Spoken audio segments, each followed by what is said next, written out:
Assalamualaikum warahmatullahi wabarakatuh. Perkenalkan, di sini nama saya Wika Dwi Rahayu, NIM 20060024, Prodi Ekonomi Pembangunan, jurusan Ilmu Ekonomi.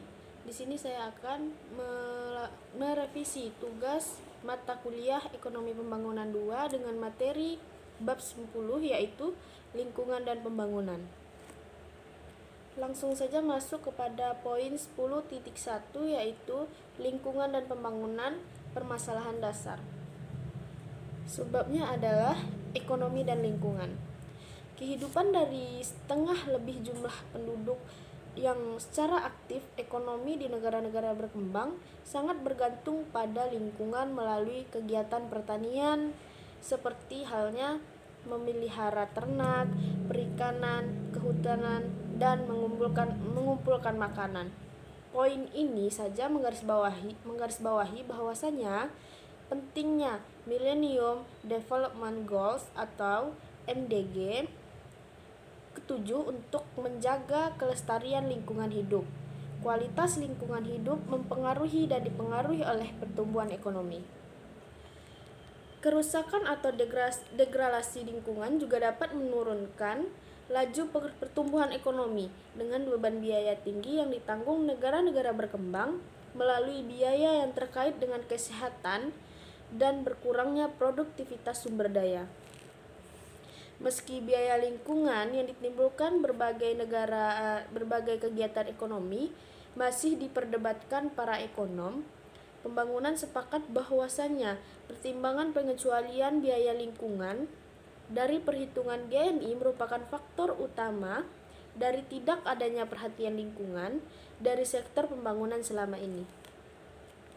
Kebutuhan konsumsi penduduk memiliki dampak global. Kebutuhan konsumsi penduduk yang semakin meningkat di negara berkembang mungkin juga memiliki dampak global. Ada banyak kekhawatiran bahwa kerusakan hutan dunia yang tersisa yang terkonsentrasi di negara-negara berkembang dengan utang yang besar dapat menimbulkan perubahan iklim yang diakibatkan oleh pemanasan global atau global warming melalui efek rumah kaca. Yaitu pemanasan global adalah peningkatan temperatur rata-rata udara dan lautan. Istilah ini digunakan untuk menunjuk tren yang dimulai sejak pertengahan abad ke-20 dengan terutama dikaitkannya dengan kegiatan industri, perhutanan, dan pertanian manusia yang mengeluarkan emisi gas rumah kaca. Diprediksi melalui modal iklim akan mengalami dampak terendah dari pemanasan global dan perubahan iklim atau climate change di masa mendatang. Perubahan iklim ini sendiri adalah perubahan iklim permanen seperti peningkatan temperatur, berkurangnya curah hujan tahunan, atau bertambahnya intensitas musim kering. Hingga kini, sebagian besar gas rumah kaca penyebab pemanasan global ini berasal dari negara maju, sehingga memunculkan apa yang disebut dengan ketergantungan lingkungan negara-negara berkembang. Penyebab dan konsekuensi ekonomi dari krisis lingkungan dan mengeksploitasi potensi solusi dan siklus kemiskinan dan degradasi sumber daya alam. Kita akan memulai dengan suatu survei terhadap permasalahan mendasar, antara lain pembahasan mengenai pembangunan berkelanjutan dan keterkaitan antar jumlah penduduk.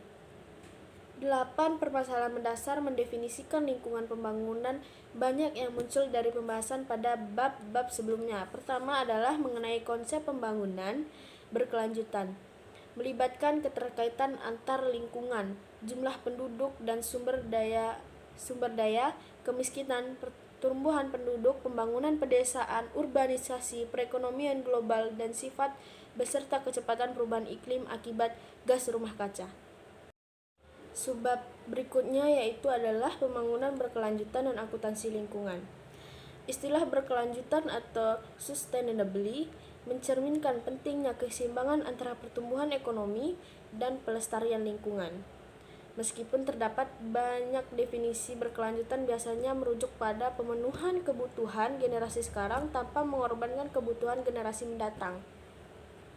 Dengan menghancurkan anugerah tersebut, dalam mengejar sasaran ekonomi jangka pendek akan mengancam generasi sekarang dan terutama generasi mendatang. Oleh karena itu, penting bagi para pembuat kebijakan pembangunan untuk memasukkan beberapa bentuk akuntansi lingkungan, environment. Akuntansi lingkungan adalah dimasukkannya manfaat dan biaya lingkungan ke dalam analisis kuantitatif dan kegiatan ekonomi. Modal lingkungan adalah kegiatan dari keseluruhan aset modal suatu negara yang langsung terkait dengan lingkungan, misalnya hutan, kualitas tanah, dan air pemukiman. Pembangunan berkelanjutan adalah pola pembangunan yang memungkinkan generasi mendatang untuk menikmati kehidupan yang setidaknya sama dengan kondisi kehidupan generasi sekarang. Umumnya, masyarakat setidaknya ada perlindungan lingkungan maksimal. Selanjutnya yaitu pendapatan nasional neto berkelanjutan atau NNI adalah pengukuran akuntansi lingkungan dari pendapatan tahunan total yang dapat dikonsumsi tanpa mengurangi keseluruhan aset modal suatu negara, termasuk modal lingkungan. Sebab selanjutnya yaitu penduduk, sumber daya, dan lingkungan. Banyak keprihatinan mengenai masalah lingkungan hidup berakar dari pandangan bahwa kita mungkin akan mencapai batas jumlah penduduk yang kebutuhannya dapat dipenuhi oleh sumber daya bumi yang terbatas. Cepatnya laju pertumbuhan penduduk telah mengakibatkan langkanya persediaan air, persediaan tanah, dan bahan bakar kayu di daerah pedesaan, serta krisis kesehatan di perkotaan akibat minimnya fasilitas sanitas dan air bersih. Sebab selanjutnya yaitu kemiskinan dan lingkungan hidup. Kalangan miskin biasanya menjadi korban utama dari kerusakan lingkungan. Mereka lebih menderita akibat kerusakan lingkungan karena sering kali harus tinggal di wilayah yang terdegradasi, yang lebih mudah karena kalangan kaya menghindari wilayah tersebut. Sebab selanjutnya yaitu pertumbuhan versus lingkungan. Di sini dijelaskan bahwasanya kurva lingkungan Kuznets menjelaskan bahwasanya grafik yang menggambarkan konsep bahwa polusi dan perusakan lingkungan lain meningkat dan kemudian menurun dengan adanya peningkatan pendapatan per kapita. Terdapat bukti bahwa hal ini berlaku bagi beberapa polutan seperti sulfur dioksida dan partikel polutan di udara, tetapi tidak berlaku untuk partikel lain seperti emisi gas dan rumah kaca. Namun tidak terlihat bukti yang meyakinkan bahwa kerusakan lingkungan lain berkurang dengan adanya peningkatan pendapatan. Seperti yang kita lihat, ini menjadi permasalahan tersendiri ketika berhadapan dengan barang-barang publik global seperti gas rumah kaca. Sebab selanjutnya yaitu pembangunan pedesaan dan lingkungan. Untuk memenuhi kebutuhan pangan yang makin meningkat dari pesatnya laju pertumbuhan, diperkirakan bahwa produksi pangan di negara-negara berkembang akan meningkat setidaknya 50% untuk 3 dasawarsa ke depan, karena lahan di berbagai wilayah negara berkembang mengalami eksploitasi berlebihan oleh penduduk. Sebab selanjutnya yaitu pembangunan perkotaan dan lingkungan. Menunjukkan bahwa laju pertumbuhan penduduk yang pesat dibarengi dengan migrasi desa kota yang tinggi menyebabkan tingkat pertumbuhan penduduk kota yang tidak terduga, terkadang hingga 2 kali lipat pertumbuhan penduduk nasional. Konsekuensinya, hanya segelintir pemerintah yang siap menghadapi permasalahan ketersediaan air dan sarana kebersihan kota yang semakin parah. Selanjutnya itu lingkungan global dan perekonomian. Saat jumlah penduduk dunia tumbuh dan pendapatan meningkat, kerusakan lingkungan global NATO cenderung memburuk. Selanjutnya, untuk sebab selanjutnya yaitu sifat dan laju pertumbuhan iklim akibat gas rumah kaca. Ahli lingkungan dan ekonom makin mengapresiasikan bahwa dampak pemanasan global tampaknya dirasakan lebih dini dari yang diperkirakan. Untuk sebab selanjutnya itu mata pencaharian berbasis sumber daya alam sebagai jalan keluar dari kemiskinan, peluang dan hambatan. Seperti yang telah disebutkan di awal, lebih dari setengah penduduk yang aktif secara ekonomi di negara-negara berkembang bergantung pada sektor pertanian, perikanan, pemburuan, dan kehutanan. Pendapatan dari sektor lingkungan ini beserta mengumpulkan bahan makanan dari kegiatan sejenisnya sangatlah penting bagi mayoritas kalangan miskin dan melalui kondisi kebijakan yang tepat dapat menawarkan jalan keluar dari kemiskinan. Sebab selanjutnya itu kerusakan lingkungan yang berasal dari ranah domestik atau suatu tinjauan. Bahan bakar biomasa adalah bahan organik apapun yang mudah dibakar dan dijadikan bahan bakar seperti kayu bakar, kotoran hewan, dan residu pertanian. Di daerah perkotaan, sumber potensi lainnya memberikan ancaman serius terhadap kesehatan fisik. Sekedar untuk mempertahankan standar kualitas udara perkotaan yang ada pada saat ini sampai dengan tahun 2030 mendatang saja, yang artinya kita menyisihkan kemungkinan memburuknya kondisi udara di daerah perkotaan di negara-negara maju. Tingkat rata-rata emisi dari pembangunan industri dan pembangkit listrik di negara berkembang harus diturunkan antara 90% sampai 95% per unit output. Untuk materi selanjutnya yaitu poin 10.2, pembangunan daerah pedesaan dan lingkungan, kisah 2 desa. Desa di Afrika Sub-Sahara. Penduduk di desa Afrika yang berlokasi di wilayah semi-arid telah diperingatkan oleh para ahli internasional bahwa menebang pohon-pohon yang tersisa akan menanami lahan marginal hanya akan mempengaruhi kondisi mereka yang sudah sangat buruk. Nasihat itu bertentangan dengan prioritas utama dari masing-masing keluarga, yakni memenuhi kebutuhan dasar untuk bertahan hidup. Disertifikasi adalah transformasi suatu wilayah hingga menjadi kering dan tandus dengan kapasitas minim untuk menopang kehidupan tanpa sumber air buatan. Akibat dari hilangnya lapisan humus yang berharga dan kemerosotan output, semakin sedikit hasil panen yang dapat dibawa ke pasar untuk dibarter dengan barang kebutuhan pokok lainnya. Pemukiman di sekitar hutan Amazon. Sekarang simaklah kisah desa hipotetis lainnya terletak di pinggiran hutan hujan yang luas di Amerika Latin. Hampir semua petani di sini adalah pendatang baru yang tertarik oleh janji-janji pemerintah yang menawarkan sebidang tanah secara cuma-cuma dan sejumput kemakmuran. Selanjutnya itu memburuk kondisi lingkungan di pedesaan. Meski derasnya arus urbanisasi mengakibatkan perubahan demokrasi yang cepat, mayoritas penduduk paling miskin masih tinggal di desa-desa yang kondisinya serupa dengan kedua desa yang dibahas sebelumnya. Kebutuhan ekonomi acap kali mendorong petani kecil untuk menggunakan sumber daya alam sedemikian rupa guna menjamin keberlangsungan hidup jangka pendek, tetapi menurunkan produktivitas masa depan dan aset lingkungan. Salah satu akibat langsung yang ditimbulkan tekanan lingkungan seperti ini adalah erosi tanah atau soil erosion. Dengan minimnya vegetasi yang dapat melindungi dari terpaan angin dan hujan, lapisan humus atau tanah paling atas mudah sekali tersapu angin atau tergores hujan sehingga semakin menurunkannya produktivitas lahan. Erosi tanah ini sendiri adalah hilangnya lapisan tanah atau humus yang terjadi akibat penggunaan lahan, pertanian yang berlebihan, dan deforestasi serta banjir yang diakibatkannya.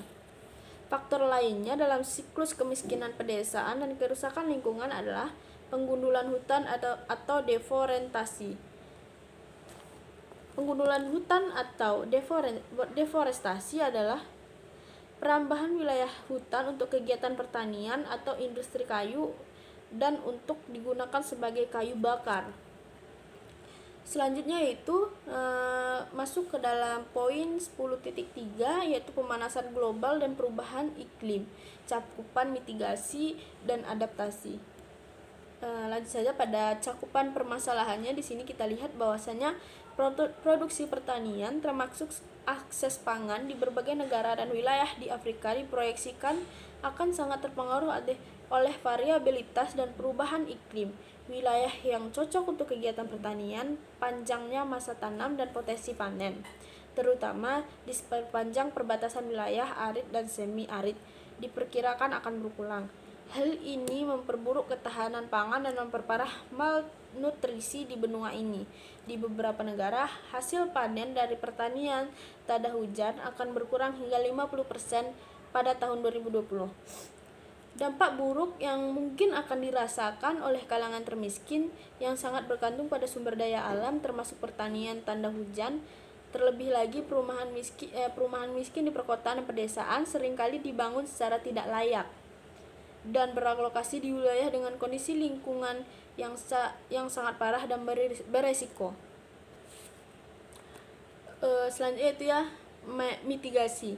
Banyak strategi telah diajukan untuk memitigasi emisi, antara lain penciptaan pasar karbon, pajak atas karbon, dan subsidi untuk mempercepat kemajuan teknologi. Dalam hal regulasi, dengan adanya ketidakpastian dalam biaya dan manfaat dari pengurangan emisi, terdapat pertanyaan ekonomi yang sangat sulit dalam merancang izin atau pajak emisi yang paling efisien. Selanjutnya yaitu adaptasi. Perubahan iklim yang cukup signifikan kini menjadi hal yang tak terelakkan. Oleh karena itu, adaptasi terhadap iklim di negara-negara berkembang dipandang perlu dalam melindungi kehidupan dan mendapatkan manfaat pembangunan. Baiklah, kita masuk kepada subbab berikutnya, yaitu 10.6 mengenai modal ekonomi dan permasalahan lingkungan. Yang pertama itu sumber daya milik pribadi. Mendemonstrasikan bagaimana pasar menentukan tingkat konsumsi daya alam yang paling optimal. Pencarian hasil pasar yang optimal melibatkan upaya memaksimalkan manfaat neto total bagi masyarakat dari suatu sumber daya, yang merupakan selisih antara manfaat total yang dihasilkan dari suatu sumber daya dan biaya total yang harus ditanggung produsen untuk menyediakannya. Manfaat neto total itu sendiri adalah jumlah dari manfaat bersih atau neto dari seluruh konsumen, sedangkan biaya marginal adalah penambahan pada biaya total yang dihasilkan oleh produsen sebagai akibat dari bertambahnya output sebesar 1 unit tambahan. Di sini juga dijelaskan bahwasanya surplus produsen adalah kelebihan yang diterima oleh produsen suatu barang dan jumlah minimum yang tersedia diterima produsen karena adanya kurva biaya marginal yang berkemiringan positif atau meningkat. Sedangkan surplus konsumen adalah kelebihan utilitas atas harga yang diperoleh konsumen karena adanya kurva permintaan yang berkemiringan negatif atau menurun. Selanjutnya itu rate kelangkaan premi adalah atau tambahan sewa yang dikenakan oleh pengguna suatu sumber daya atau barang yang bersifat tetap atau terbatas. Nilai sekarang adalah nilai diskonto pada saat sekarang dari jumlah uang yang diterima di masa mendatang. Sedangkan manfaat neto marginal adalah manfaat yang diperoleh dari satu unit terakhir suatu barang yang dikurangi biayanya. Pada pendukung teori pasar bebas neoklasik menekankan bahwasanya inefisiensi pada alokasi sumber daya dihasilkan dari adanya halangan bagi keberlangsungannya kegiatan pasar bebas atau ketidaksempurnaan dalam sistem hak kepemilikan. Selama semua sumber daya dimiliki oleh pribadi dan tidak ada distorsi pasar, sumber daya itu akan dialokasikan secara efisien, dan pasar hak milik property right yang sempurna dicirikan oleh 4 kondisi sebagai berikut. Yang pertama yaitu universalitas atau universality. Semua sumber daya yang dimiliki oleh perorangan. Yang kedua yaitu eksklusivitas atau exclusivity atau dikecualikan, mencegah orang lain untuk memetik manfaat dari sumber daya yang dimiliki secara pribadi. Yang ketiga adalah dapat ditransfer atau pemilik sumber daya dapat menjual sumber daya sesuai kehendaknya. Yang keempat yaitu dapat diberlakukannya enforceability, pengaturan distribusi pasar atas manfaat sumber daya harus dapat diberlakukan.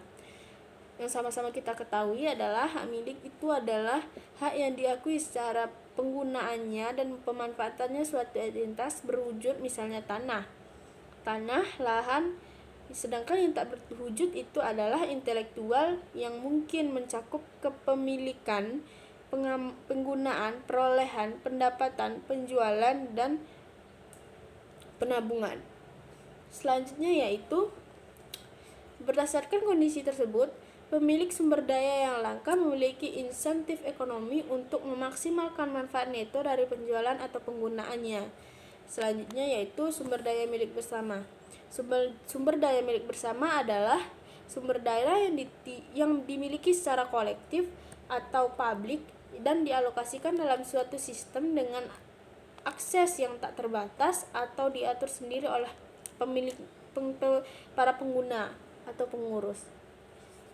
Selanjutnya yaitu barang publik dan kerugian publik. Di sini dilihat dari degradasi lingkungan regional dan masalah penumpang gratis. Lahan milik bersama menciptakan eksternalitas negatif dengan cara menurunkan pengembalian yang diterima oleh seluruh tenaga kerja tanpa memberikan kompensasi apapun.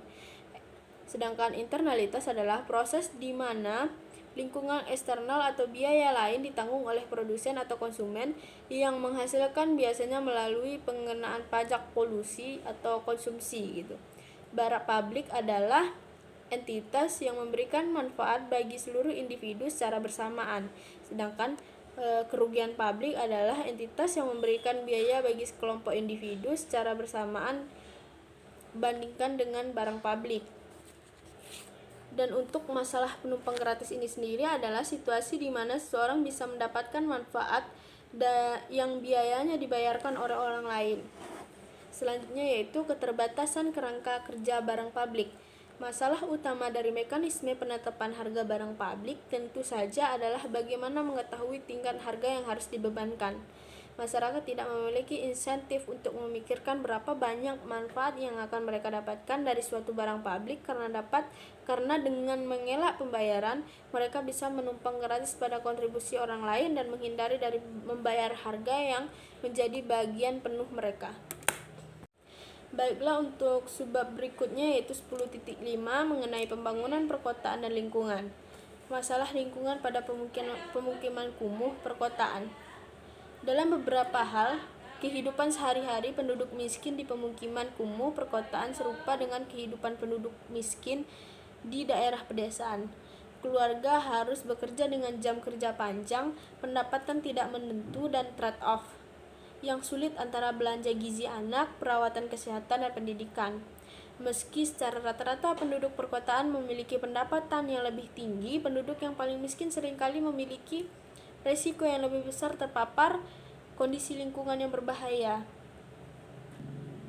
Mari kita bandingkan pengamatan kita sebelumnya pada kondisi lingkungan di dua komunitas pedesaan Afrika dan Amerika Selatan dengan suatu pemukiman di kumuh dan kumuh di Asia. Karena kalangan miskin perkotaan kurang mampu untuk melindungi diri dari dampak negatif lingkungan yang tidak sehat ketimbang kalangan kaya, mereka lebih berisiko terkena konsekuensi serius akibat degradasi lingkungan. Selain itu, malnutrisi dan buruknya kesehatan yang dialami banyak penduduk kota di permukiman kumuh cenderung mengurangi resistensi individu terhadap bahaya lingkungan. Untuk membahas solusi yang tepat, penting untuk memahami dahulu sumber-sumber masalah dan bagaimana masalah ini berinteraksi. Penyebab permasalahan lingkungan kota memang banyak, tetapi untuk menyederhanakan analisis, kita akan membagi faktor-faktor ini ke dalam dua kategori, yang terkait dengan urbanisasi dan pertumbuhan industri, serta yang terkait dengan pola hidup masyarakat, tetapi cenderung diperparah oleh penumpukan pemukiman di kota. Selanjutnya yaitu industrialisasi dan pencemaran udara di perkotaan. Tahap-tahap awal urbanisasi dan industrialisasi di berbagai negara berkembang biasanya disertai dengan peningkatan pendapatan dan memperburuk kondisi lingkungan.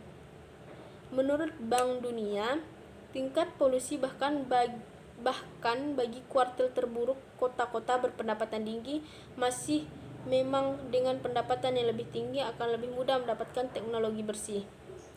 Teknologi bersih itu sendiri adalah teknologi yang rencananya menghasilkan polusi dan limbah yang lebih rendah dan menggunakan sumber daya secara lebih efisien.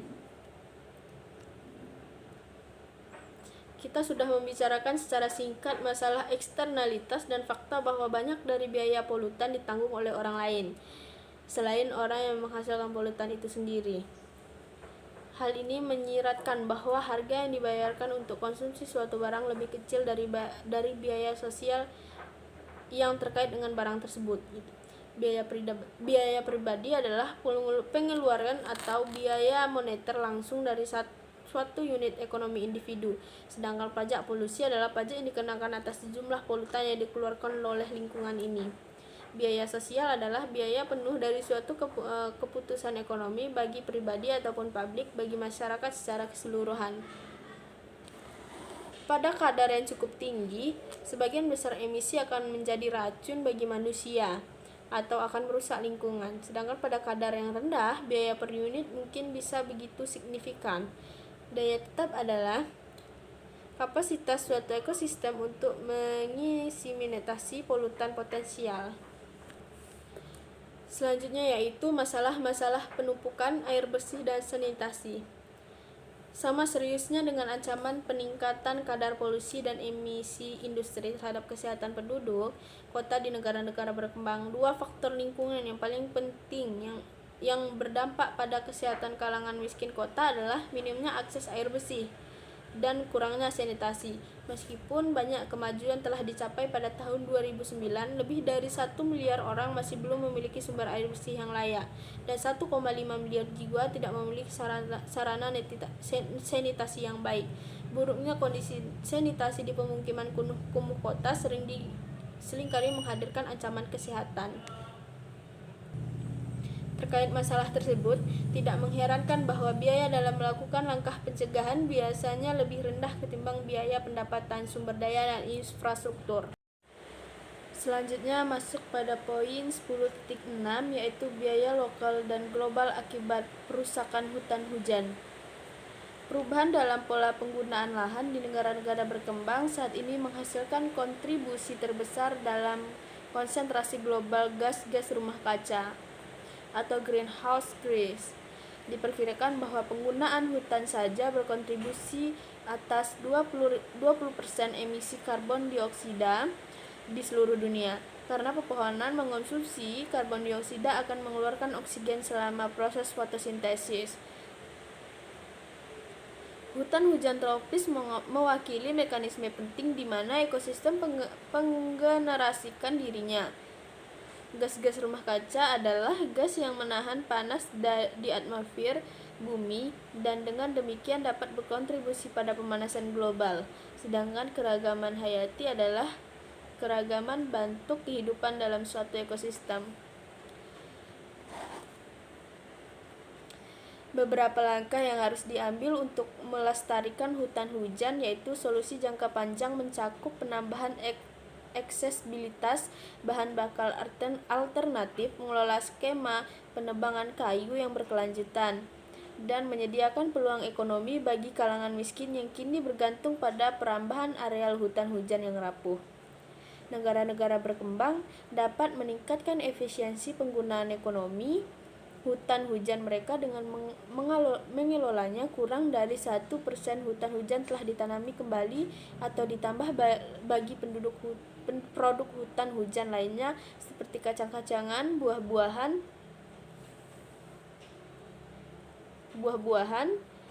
minyak nabati, pemanis, resin, tanin, serat, bahan bangunan, dan senyawa obat-obatan alami.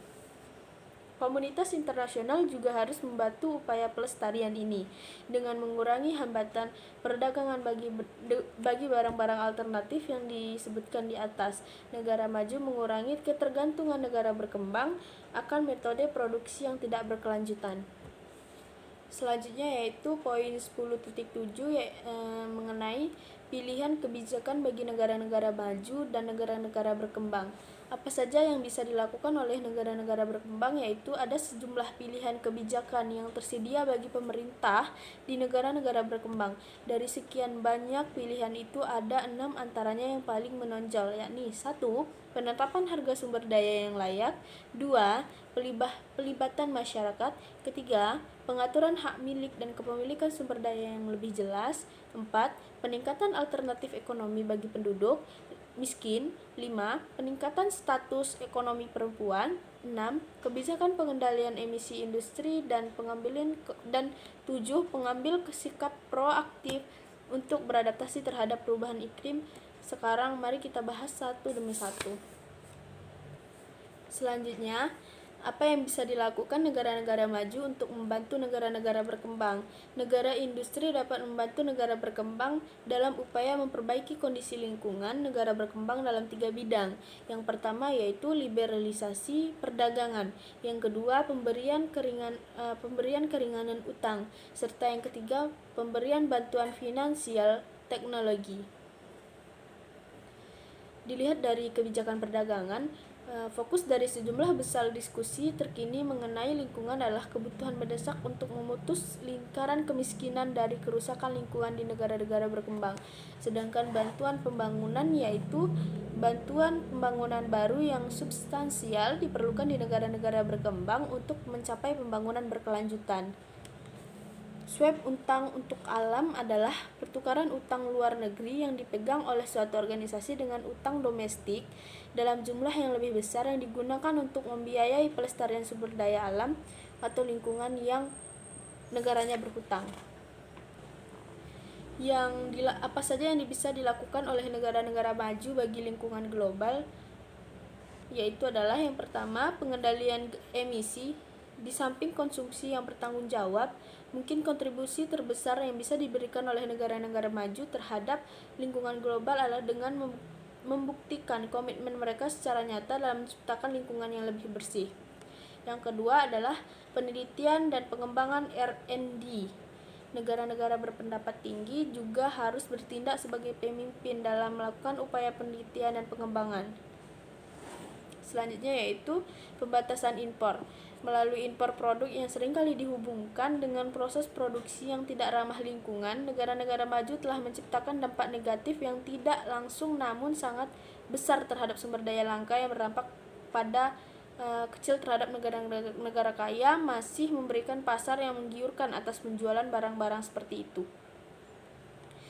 Tentu saja penting untuk memastikan bahwa pembatasan yang diberlakukan oleh pemerintah atau masyarakat bukanlah proteksionisme tersamar terhadap negara berkembang dan juga menjamin bahwa kalangan miskin diberikan peluang untuk memelihara mata pencaharian mereka melalui kekayaan lingkungan dengan cara yang berkelanjutan dan adil. Baiklah, hanya itu yang bisa saya sampaikan untuk materi bab 10 mengenai lingkungan dan pembangunan. Sekian, terima kasih. Assalamualaikum warahmatullahi wabarakatuh.